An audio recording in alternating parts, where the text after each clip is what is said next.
ವೀರೇಂದ್ರ ಒಪ್ಪಂದ ನೀಡ್ತಾ ಹೋಗ್ತಾರೆ. ವೀರೇಂದ್ರ, ಈಗ 3ನೇ ತಾರೀಕು ವಿಜಯ್ ಹಾಗೆ ಡಿ.ಕೆ. ಶಿವಕುಮಾರ್ ಅವರ ನಡುವೆ ನಡೆಯುವ ಮಾತುಕತೆ ಏನಾದರೂ ಬದಲಾವಣೆ ಅಥವಾ ಏನಾದರೂ ಸಾಧ್ಯತೆಗಳು ಕಂಡು ಬರಬಹುದಾ ಅಂತ?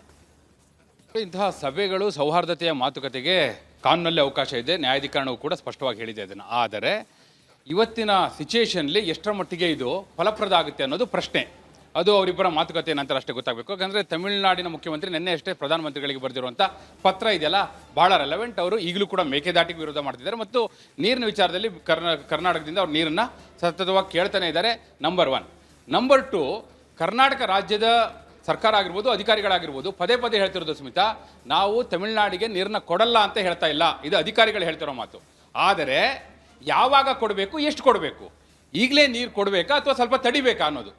ಆಗಸ್ಟ್ ಅಂತ್ಯ ಸೆಪ್ಟೆಂಬರ್ ಮಧ್ಯದ ವೇಳೆಗೆ ಬರದ ಭೀಕರತೆ ಸ್ಪಷ್ಟತೆ ಒಂದು ಆರಂಭಿಕ ಚಿತ್ರಣ ಸಿಗುತ್ತೆ. ನಿಮಗೆ ನವೆಂಬರ್ ಅಂತ್ಯ ಡಿಸೆಂಬರ್ ವೇಳೆಗೆ ಪರಿಪೂರ್ಣ ಚಿತ್ರಣ ಸಿಗುತ್ತೆ. ಹೀಗಾಗಿ ಕನಿಷ್ಠ ಆಗಸ್ಟ್ ಅಂತ್ಯ ಸೆಪ್ಟೆಂಬರ್ ಮಧ್ಯದವರೆಗೆ ಕಾದು ನೋಡಬೇಕು ಅನ್ನೋದು ಕರ್ನಾಟಕದ ಅಧಿಕಾರಿಗಳು ಹೇಳ್ತಿರುವಂಥ ಮಾತು. ಅತ್ತ ತಮಿಳುನಾಡಿನ ಅಧಿಕಾರಿಗಳು ತಕ್ಷಣಕ್ಕೆ ನೀರು ಕೊಡಿ ಅಂತ ಕೇಳ್ತಿದ್ದಾರೆ. ಆದರೆ ಮೆಟ್ಟೂರು ಡ್ಯಾಮ್ನಲ್ಲಿ ಇವತ್ತಿಗೂ 40 TMC ನೀರಿದೆ ಅಂತೇಳಿ ಕರ್ನಾಟಕದ ಅಧಿಕಾರಿಗಳು ಹೇಳ್ತಾ ಇದ್ದಾರೆ. ಈಗ CWRC Cauvery water regulatory committee ಕೊಟ್ಟಿರುವಂಥ ಶಿಫಾರಸು CWMA ಮುಂದೆ ವಾದದ ನಂತರ ಏನು ಆದೇಶ ಬರುತ್ತೆ, we have to wait and see. Smita, right, ಧನ್ಯವಾದ ವೀರೇಂದ್ರ ಮಾಹಿತಿಗಾಗಿ. ಹಾಗಾದ್ರೆ ಇಂಥ ಪರಿಸ್ಥಿತಿಯಲ್ಲಿ ಈಗಿರೋ ಸಂದರ್ಭದಲ್ಲಿ ಕರ್ನಾಟಕದ ಆಡಳಿತಾರೂಢ ಕಾಂಗ್ರೆಸ್ ಸರ್ಕಾರ ಎದುರಿಸಬೇಕಾದ ರಾಜಕೀಯ ಸವಾಲುಗಳು ಏನೇನು? ಹಾಗಾದ್ರೆ ಇದರಿಂದ ತಪ್ಪಿಸ್ಕೊಳ್ಳಿಕ್ಕೆ ಅಥವಾ ಸದ್ಯಕ್ಕೆ ಒಂದು ಬ್ರೀತಿಂಗ್ ಸ್ಪೇಸ್ ಅಂತ ಪಡ್ಕೊಳ್ಳಿಕ್ಕೆ ಮಾಡಬಹುದಾದದ್ದು ಏನೇನು? ಈ ಹಂತದಲ್ಲಿ ತಮಿಳುನಾಡಿನ ಮುಖ್ಯಮಂತ್ರಿ ಜೋಸೆಫ್ ವಿಜಯ್ ಕರ್ನಾಟಕದ ಮುಖ್ಯಮಂತ್ರಿ ಜೊತೆಯಲ್ಲಿ ಮಾತುಕತೆ ನಡೆಸಲಿಕ್ಕೆ ಬರ್ತಾ ಇದ್ದಾರೆ 3ನೇ ತಾರೀಕು. ಈ ಮಾತುಕತೆ ನಡೆಸೋದು ಸೂಕ್ತಾನಾ? ಇದರಿಂದ ಏನಾದರೂ ಉಪಯೋಗ ಆಗತ್ತಾ? ನೀರು ಬಿಡೋದನ್ನ ತಡ ಮಾಡಿದ್ರೆ ಆಗ ತಮಿಳುನಾಡು ಏನು ಮಾಡುತ್ತೆ? ಅದಕ್ಕೆ ಕರ್ನಾಟಕದ ಉತ್ತರ ಏನಿರುತ್ತೆ?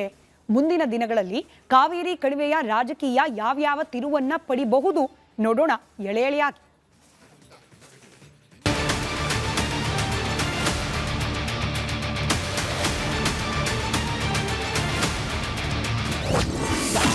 ಕಾಂಗ್ರೆಸ್ ಸರ್ಕಾರಕ್ಕೆ ಪ್ರಮುಖ ರಾಜಕೀಯ ಸವಾಲುಗಳು, ಪ್ರತಿಪಕ್ಷಗಳ ವಾಗ್ದಾಳಿ ಮತ್ತು ಮಿತ್ರ ಪಕ್ಷದ ಹಿತಾಸಕ್ತಿ ಸಂಘರ್ಷ.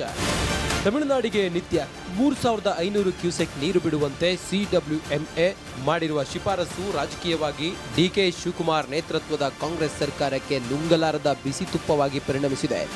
ಮೊದಲನೆಯದಾಗಿ ವಿರೋಧ ಪಕ್ಷಗಳಾದ ಭಾರತೀಯ ಜನತಾ ಪಾರ್ಟಿ ಮತ್ತು ಜನತಾದಳ ಜಾತ್ಯತೀತ ಪಕ್ಷಗಳು ಈ ವಿಷಯವನ್ನ ಸರ್ಕಾರದ ವಿರುದ್ಧ ದೊಡ್ಡ ರಾಜಕೀಯ ಶಸ್ತ್ರವನ್ನಾಗಿ ಮಾಡಿಕೊಳ್ಳಲಿವೆ. ಕರ್ನಾಟಕದಲ್ಲಿ ತೀವ್ರ ಬರಗಾಲವಿರುವಾಗ ತಮಿಳುನಾಡಿಗೆ ನೀರು ಬಿಡುವುದು ರಾಜ್ಯದ ಹಿತಾಸಕ್ತಿಗೆ ಎಸಗುವ ದ್ರೋಹ ಎಂದು ಪ್ರತಿಪಕ್ಷಗಳು ನೇರ ವಾಗ್ದಾಳಿ ನಡೆಸಿವೆ. ರಾಜ್ಯ ರಾಜಕೀಯದಲ್ಲೂ ಕಾವೇರಿದ ಕದನ. ಕಾಂಗ್ರೆಸ್ ಟಿವಿಕೆ ಮೈತ್ರಿಗೆ ಕಮಲ ಪಡೆ ಕಿಚ್ಚು. ಮುಂಗಾರು ಅಧಿವೇಶನಕ್ಕೆ ಸಜ್ಜಾಗಿರೋ ಡಿಕೆಶಿ ಸರ್ಕಾರಕ್ಕೆ CWRCಯ ಶಿಫಾರಸು ಹೊಸ ಸವಾಲು ತಂದೊಡ್ಡಿದೆ. ಇಂದು ನಡೆದ ಸಭೆಯಲ್ಲಿ ರಾಜ್ಯ ಸರ್ಕಾರ ಸಮರ್ಪಕವಾಗಿ ವಾದ ಮಂಡಿಸಿಲ್ಲ. ಇಂಡಿ ಕೂಟದ ಹೊಸ ಸ್ನೇಹಿತ ವಿಜಯ್ಗೆ ಲಾಭ ಮಾಡಿಕೊಡಲು ಕರ್ನಾಟಕಕ್ಕೆ ಮೋಸ ಮಾಡಿದೆ ಎಂದು ವಿರೋಧ ಪಕ್ಷದ ನಾಯಕರು ವಾಗ್ದಾಳಿ ನಡೆಸಿದ್ದಾರೆ.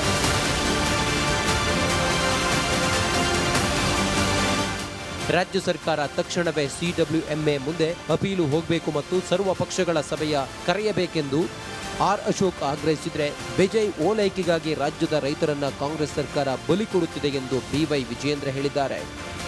ಪ್ರಾಧಿಕಾರದ ಮುಂದೆ ಮತ್ತೆ ಮನವಿ, ಅಪೀಲನ್ನು ಕೂಡಲೇ ಹಾಕಬೇಕು ಅನ್ನೋ ಆಗ್ರಹವನ್ನು ಮಾಡ್ತೀನಿ. ಹಾಕಿಲ್ಲ ಅಂದರೆ ನೀವು ತಮಿಳುನಾಡು ಜೊತೆ ಶಾಮೀಲಾಗಿದ್ದೀರಾ ಅಂತ ರಾಜ್ಯದ ಜನ ಅರ್ಥ ಮಾಡ್ಕೊತಾರೆ. ಅದರಿಂದ ಕೂಡಲೇ ಸರ್ವಪಕ್ಷದ ಸಭೆ ಕರೆದು ಚರ್ಚೆ ಮಾಡಬೇಕು.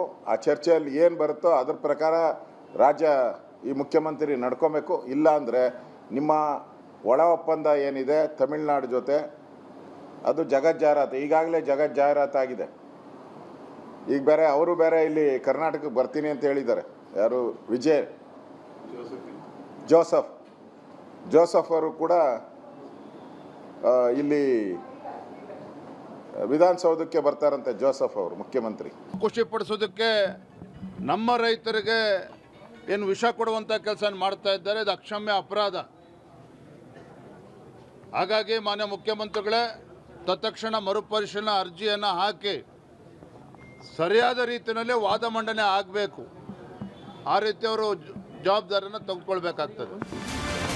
ಇನ್ನು ವಿಪಕ್ಷಗಳ ವಾಗ್ದಾಳಿ ಬೆನ್ನಲ್ಲೇ ಸಿಡಬ್ಲ್ಯೂಆರ್ಸಿಯ ಶಿಫಾರಸು ರಾಜ್ಯ ಸರ್ಕಾರದ ಮೇಲೆ ಒತ್ತಡ ತಂದಿದೆ ಎಂದು ಸಚಿವ ಯತೀಂದ್ರ ಸಿದ್ದರಾಮಯ್ಯ ಒಪ್ಪಿಕೊಂಡಿದ್ದು ಅಂತಿಮವಾಗಿ ಸಿಎಂ ಶಿವಕುಮಾರ್ ತೀರ್ಮಾನ ಮಾಡ್ತಾರೆ ಎಂದಿದ್ದಾರೆ.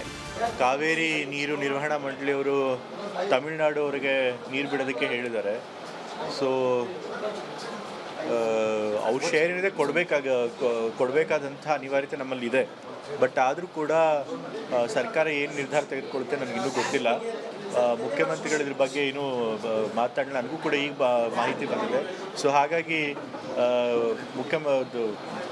ಮುಖ್ಯಮಂತ್ರಿಗಳು ಏನು ಹೇಳ್ತಾರೆ ಅದರ ಮೇಲೆ ಆಧಾರದ ಮೇಲೆ ನಾನು ನಿಮಗೆ ಹೇಳ್ತೇನೆ. ತಮಿಳುನಾಡಿಗೆ ಕಾವೇರಿ ನೀರು ಹರಿಸಬೇಕೆಂದು ಸಿಡಬ್ಲ್ಯೂಆರ್ಸಿ ಹೇಳ್ತಿದ್ದಂತೆ ಮಂಡ್ಯದ ಕಾಂಗ್ರೆಸ್ ಶಾಸಕ ಗಣಿಗ ರವಿಕುಮಾರ್ ತಮಿಳುನಾಡಿನ ಚಿದಂಬರಂಗೆ ಹೋಗಿದ್ರು. ಅಲ್ಲಿಂದಲೇ ನಿಂತು ವಿಡಿಯೋ ಮಾಡಿರುವ ಶಾಸಕರು ತಮಿಳುನಾಡಿನಲ್ಲಿ ಕಾವೇರಿ ನೀರು ಬಂಗಾಳಕೊಲ್ಲಿ ಸೇರುತ್ತಿದೆ, ಕರ್ನಾಟಕದಲ್ಲಿ ಕುಡಿಯಲು ನೀರೇ ಸಿಕ್ತಿಲ್ಲ, ಹೀಗಾಗಿ ನೀರು ಹರಿಸಬೇಡಿ ಎಂದು ಮನವಿ ಮಾಡಿದ್ದಾರೆ. ನಮ್ಮ ಹತ್ರನೇ ನೀರಿಲ್ಲ, ಯಾವ ಆ್ಯಂಗಲಲ್ಲಿ CRWC ಅವರು ಕೊಟ್ಟರೋ ಗೊತ್ತಿಲ್ಲ. ಆದರೆ ರಾಜ್ಯ ಸರ್ಕಾರಕ್ಕೆ, ನಮ್ಮದೇ ಸರ್ಕಾರಕ್ಕೆ ನಾನು ಒತ್ತಾಯ ಮಾಡೋದು, ಯಾವುದೇ ಕಾರಣಕ್ಕೂ ನಮ್ಮ ರೈತರಿಗೆ ಬೆಳೆಗಳಿಗೆ ಕುಡಿಯೋದಕ್ಕೆ, ಬೆಂಗಳೂರು ಕುಡಿಯೋದಕ್ಕೆ ನೀರಿಲ್ದಿರೋ ಸಂದರ್ಭದಲ್ಲಿ ಯಾವುದೇ CWC ಆರ್ಡ್ರಿಗೆ ಮನ್ನಣೆ ಕೊಡದೆ ಅವ್ರಿಗೆ ನೀರು ಬಿಡಬೇಡಿ ಅಂತ ನಾನು ಒತ್ತಾಯ ಮತ್ತು ಮನವಿ ಕೂಡ ಮಾಡ್ತೀನಿ. ಕಾವೇರಿ ಕದನ ಜೋರಾಗಿರೋ ಹೊತ್ತಲ್ಲೇ ಜಲ ವಿವಾದಗಳ ಚರ್ಚೆಗಾಗಿ ಆಗಸ್ಟ್ 3ರಂದು ತಮಿಳುನಾಡು ಸಿಎಂ ವಿಜಯ್ ಬೆಂಗಳೂರಿಗೆ ಬರ್ತಿದ್ದಾರೆ. ವಿರೋಧ ಪಕ್ಷಗಳು ಕಾಂಗ್ರೆಸ್ ಟಿವಿಕೆ ನಡುವೆ ಕಾವೇರಿ ವಿಚಾರದಲ್ಲಿ ಮ್ಯಾಚ್ ಫಿಕ್ಸಿಂಗ್ ಆಗಿದೆ ಎಂದು ಆರೋಪಿಸುತ್ತಿವೆ. ಆದರೆ ಬೆಂಗಳೂರಿಗೆ ಎದುರಾಗಲಿದೆ ಕುಡಿಯುವ ನೀರಿನ ಅಭಾವ. ಕಾವೇರಿ ಕಣಿವೆಯ ಜಲಾಶಯಗಳಲ್ಲಿ ಈಗ ಇರುವ ನೀರು ಕುಡಿಯುವ ನೀರಿಗೆ ಸಾಲದಂತಿದೆ. ಇದೇ ಕಾರಣಕ್ಕೆ ಕರ್ನಾಟಕ ರಾಜ್ಯದ ರೈತರಿಗೆ ಬೆಳೆಗೆ ನೀರು ಕೊಟ್ಟಿಲ್ಲ.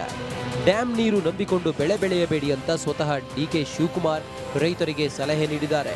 ಹೀಗಿರುವಾಗ ತಮಿಳುನಾಡಿಗೆ ಪ್ರತಿದಿನ 3,500 ಕ್ಯೂಸೆಕ್ ನೀರು ಹರಿಸಿದ್ರೆ ಕರ್ನಾಟಕದಲ್ಲಿ ಹಲವು ಗಂಭೀರ ಸಮಸ್ಯೆಗಳು ಉದ್ಭವಿಸುತ್ತವೆ. ಮೊದಲನೆಯದಾಗಿ ರಾಜಧಾನಿ ಬೆಂಗಳೂರು, ಮೈಸೂರು, ಮಂಡ್ಯ, ರಾಮನಗರ ಮತ್ತು ಚಾಮರಾಜನಗರ ಪ್ರದೇಶಗಳಲ್ಲಿ ಕುಡಿಯುವ ನೀರಿನ ಪೂರೈಕೆಗೆ ಭಾರಿ ಹೊಡೆತ ಬೀಳಲಿದೆ. ಬೆಂಗಳೂರು ನಗರ ಒಂದಕ್ಕೆ ಪ್ರತಿದಿನ ಕಾವೇರಿ ನದಿಯಿಂದ ಕೋಟ್ಯಾಂತರ ಲೀಟರ್ ಕುಡಿಯುವ ನೀರು ಬೇಕಾಗುತ್ತದೆ. ಜಲಾಶಯಗಳಲ್ಲಿ ನೀರು ಖಾಲಿಯಾದರೆ ಮುಂಬರುವ ಬೇಸಿಗೆ ಅಥವಾ ಮುಂಗಾರಿನ ಕೊನೆಯ ಹಂತದಲ್ಲಿ ಬೆಂಗಳೂರಿನಲ್ಲಿ ಕುಡಿಯುವ ನೀರಿಗಾಗಿ ಅಭಾವ ಸೃಷ್ಟಿಯಾಗಲಿದೆ. ಕುಡಿಯುವ ನೀರಿನ ಅಭಾವವಷ್ಟೇ ಅಲ್ಲ, ಕೃಷಿ ಕ್ಷೇತ್ರಕ್ಕೆ ಸಂಪೂರ್ಣವಾಗಿ ನೀರು ಬಂದ್ ಮಾಡಬೇಕಾಗುತ್ತದೆ. ಈಗಾಗಲೇ ಬರಗಾಲದಿಂದ ಕಂಗಾಲಾಗಿರುವ ರೈತರು ಬೆಳೆದ ಅಲ್ಪ ಸ್ವಲ್ಪ ಬೆಳೆಗಳನ್ನು ಉಳಿಸಿಕೊಳ್ಳಲು ಜಲಾಶಯದ ನೀರನ್ನು ನಂಬಿದ್ದಾರೆ. ಆದರೆ ನೀರನ್ನು ತಮಿಳುನಾಡಿಗೆ ಹರಿಸಿದ್ರೆ ನಾಲೆಗಳಿಗೆ ನೀರು ಬಿಡಲು ಸಾಧ್ಯವಾಗದೆ ಸಾವಿರಾರು ಎಕರೆ ಪ್ರದೇಶದ ಬೆಳೆಗಳು ಒಣಗಿ ಹೋಗಲಿವೆ. ಇದು ಕೇವಲ ರೈತರ ಆದಾಯಕ್ಕೆ ಮಾತ್ರವಲ್ಲದೆ ಇಡೀ ರಾಜ್ಯದ ಆಹಾರ ಭದ್ರತೆ ಮತ್ತು ಗ್ರಾಮೀಣ ಅರ್ಥವ್ಯವಸ್ಥೆಯ ಮೇಲೆಯೂ ದುಷ್ಪರಿಣಾಮ ಬೀರಲಿದೆ. ಇದೇ ಕಾರಣಕ್ಕೆ ಈಗ ರಾಜ್ಯ ಸರ್ಕಾರ ಸಹ ಇಂತಹ ಸಂದಿಗ್ಧ ಪರಿಸ್ಥಿತಿಯಲ್ಲಿ ತಮಿಳುನಾಡಿಗೆ ನೀರು ಬಿಡೋದಕ್ಕೆ ಸಾಧ್ಯವೇ ಇಲ್ಲ ಅಂದಿದ್ದು ಸಿಎಂ ಜೊತೆ ಚರ್ಚೆ ಮಾಡಿ ಮೇಲ್ಮನವಿ ಸಲ್ಲಿಸುತ್ತೇವೆ ಎಂದು ಜಲಸಂಪನ್ಮೂಲ ಸಚಿವ ರಾಮಲಿಂಗಾರೆಡ್ಡಿ ಸ್ಪಷ್ಟನೆ ನೀಡಿದ್ದಾರೆ. ನಮಗೆ ನೀರಿನ ಕೊರತೆ ಇದೆ. 15 ದಿನಕ್ಕೆ ಮುಂಚೆ ಮಳೆ ಬರದೇ ಇದ್ರೆ ಇನ್ನೂ ತೀವ್ರ ಕೊರತೆ ಆಗಿರೋದು. ಬಂದಿದ್ದರಿಂದ ಸ್ವಲ್ಪ ಉಸಿರಾಡ್ಬೋದು. ಅಲ್ಲ, ಈಗ ಅಷ್ಟು 4 TMC ಬಿಡುವಷ್ಟು ನೀರಿದೆ ನಮ್ಮಲ್ಲಿ ಲೈವ್ ಇರ್ತಕ್ಕಂಥದ್ದು 8 TMC ಇದೆ ಅಷ್ಟೇ KRS ಅಲ್ಲಿ, ಡೇಟ್ ಸ್ಟೋರೇಜ್ ಬಿಟ್ರೆ. ಇನ್ನು ಹಾರಂಗಿ ಮತ್ತೆ ಹೇಮಾವತಿ ನೋಡ್ಬೇಕು, ಯಾಕಂದ್ರೆ ನಮ್ಗೆ ವರ್ಷ ಪೂರ್ತಿ ನೀರು ಬೇಕು, ಕುಡಿಯೋ ನೀರು ಬೇಕು ನಮ್ಗೆ. ಕಾವೇರಿ ನಂಬಿದ ರೈತರ ಉಗ್ರ ಹೋರಾಟ, ಸಂಘಟನೆಗಳಿಂದ ರಸ್ತೆ ತಡೆ, ಬಂದ್ಗೆ ಕರೆ. ಕಾವೇರಿ ವಿಷಯದಲ್ಲಿ ಕರ್ನಾಟಕದ ರೈತರು ಅತ್ಯಂತ ಭಾವುಕ ಹಾಗೂ ಸಂಘಟಿತ ಹೋರಾಟ ನಡೆಸಿದ ಸುದೀರ್ಘ ಇತಿಹಾಸವಿದೆ. ಈ ಬಾರಿಯೂ ತಮಿಳುನಾಡಿಗೆ ನೀರು ಬಿಡುವ ನಿರ್ಧಾರ ಕೈಗೊಂಡ್ರೆ ಮಂಡ್ಯ, ಮೈಸೂರು, ಚಾಮರಾಜನಗರ ಹಾಗೂ ರಾಮನಗರ ಜಿಲ್ಲೆಗಳಲ್ಲಿ ರೈತರ ಆಕ್ರೋಶ ಮುಗಿಲು ಮುಟ್ಟಲಿದೆ. ಕಾವೇರಿ ಹಿತರಕ್ಷಣಾ ಸಮಿತಿ ಮತ್ತು ವಿವಿಧ ರಾಜ್ಯ ರೈತ ಸಂಘಟನೆಗಳು ತಕ್ಷಣವೇ ರಸ್ತೆಗಿಳಿದು ಹೋರಾಟ ಆರಂಭಿಸಲಿವೆ. ಮಂಡ್ಯ ಜಿಲ್ಲೆ ಕಾವೇರಿ ಹೋರಾಟದ ಕೇಂದ್ರ ಬಿಂದುವಾಗಿದೆ. ಬೆಂಗಳೂರು ಮೈಸೂರು ರಾಷ್ಟ್ರೀಯ ಹೆದ್ದಾರಿ ತಡೆ, ರೈಲು ತಡೆ ಮತ್ತು ಜಿಲ್ಲಾ ಬಂದ್ ನಂತಹ ಉಗ್ರ ಸ್ವರೂಪದ ಚಳುವಳಿಗಳು ನಡೆಯುವ ಸಾಧ್ಯತೆ ಇದೆ. ರೈತರ ವಿರೋಧಕ್ಕೆ ಮುಖ್ಯ ಕಾರಣವೆಂದರೆ ತಮ್ಮ ಜಮೀನುಗಳಿಗೆ ಹಾಗೂ ದನಕರುಗಳಿಗೆ ಕುಡಿಯುವ ನೀರಿಗೂ ಗತಿ ಇಲ್ಲದ ಸ್ಥಿತಿ ಇರುವಾಗ ನೆರೆಯ ರಾಜ್ಯಕ್ಕೆ ನೀರು ಹರಿಸುವುದು ಅವರ ಕಣ್ಣೆದುರೇ ನಡೆಯುವ ಅನ್ಯಾಯವಾಗಿ ಕಾಣಿಸುತ್ತದೆ. ಈ ಹಿಂದೆ 2013 ಹಾಗೂ 2016ರಲ್ಲಿ ನಡೆದ ಕಾವೇರಿ ಚಳುವಳಿಗಳ ವೇಳೆ ಸಾರ್ವಜನಿಕ ಆಸ್ತಿಪಾಸ್ತಿಗೆ ಹಾನಿಯಾಗಿ ಇಡೀ ಸಾರಿಗೆ ವ್ಯವಸ್ಥೆಯೇ ಸ್ತಬ್ಧಗೊಂಡಿತ್ತು.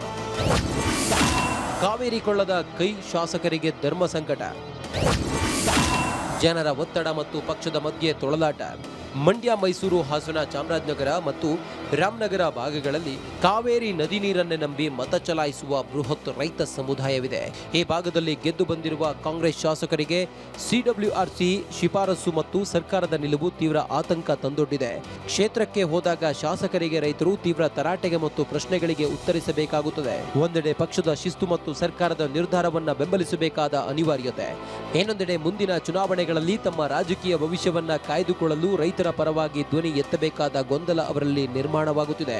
ಹಲವು ಕಾಂಗ್ರೆಸ್ ಶಾಸಕರು ಬಹಿರಂಗವಾಗಿಯೇ ಸರ್ಕಾರದ ವಿರುದ್ಧ ಅಥವಾ ಸರ್ಕಾರದ ಮೇಲೆ ಒತ್ತಡ ತರುವ ರೀತಿಯಲ್ಲಿ ಹೇಳಿಕೆ ನೀಡಲು ಪ್ರಾರಂಭಿಸಬಹುದು.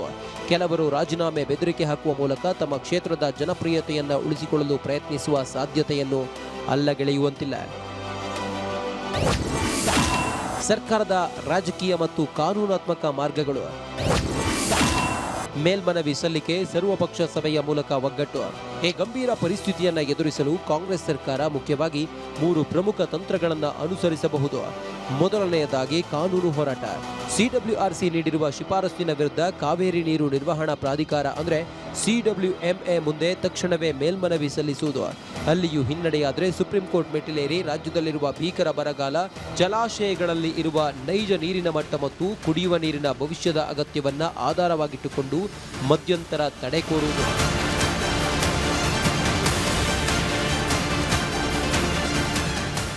ಎರಡನೆಯದಾಗಿ ರಾಜಕೀಯ ಒಮ್ಮತ ರೂಪಿಸುವುದು. ತಕ್ಷಣವೇ ಸರ್ವಪಕ್ಷ ಸಭೆಯನ್ನ ಕರೆದು ವಿರೋಧ ಪಕ್ಷದ ನಾಯಕರು, ಸಂಸದರು ಮತ್ತು ರೈತ ನಾಯಕರನ್ನ ವಿಶ್ವಾಸಕ್ಕೆ ತೆಗೆದುಕೊಳ್ಳುವುದು. ಕಾವೇರಿ ವಿಷಯದಲ್ಲಿ ರಾಜ್ಯದ ಎಲ್ಲ ಪಕ್ಷಗಳು ಒಗ್ಗಟ್ಟಿನಿಂದ ನಿರ್ಧಾರ ಕೈಗೊಂಡಿದೆ ಎಂಬ ಸಂದೇಶವನ್ನ ಸಾರ್ವಜನಿಕರಿಗೆ ನೀಡುವುದರಿಂದ ಸರ್ಕಾರದ ಮೇಲಿನ ರಾಜಕೀಯ ಒತ್ತಡ ಕಡಿಮೆಯಾಗುತ್ತದೆ. ಮೂರನೆಯದಾಗಿ ದೆಹಲಿ ಮಟ್ಟದಲ್ಲಿ ರಾಜಕೀಯ ಮತ್ತು ಆಡಳಿತಾತ್ಮಕ ಒತ್ತಡ ಹೇರುವುದು. ಪ್ರಧಾನಮಂತ್ರಿಗಳು ಮತ್ತು ಕೇಂದ್ರ ಜಲಶಕ್ತಿ ಸಚಿವರನ್ನ ಭೇಟಿಯಾಗಿ ಪ್ರಸಕ್ತ ಸಾಲಿನಲ್ಲಿ ಕರ್ನಾಟಕದಲ್ಲಿ ಮಳೆ ಅಭಾವವಿರೋದ್ರಿಂದ ವಸ್ತುಸ್ಥಿತಿಯನ್ನ ಪರಿಶೀಲಿಸಲು ತಜ್ಞರ ಸಮಿತಿಯನ್ನ ಕರ್ನಾಟಕದ ಜಲಾಶಯಗಳಿಗೆ ಕಳುಹಿಸುವಂತೆ ಮನವಿ ಮಾಡುವುದು.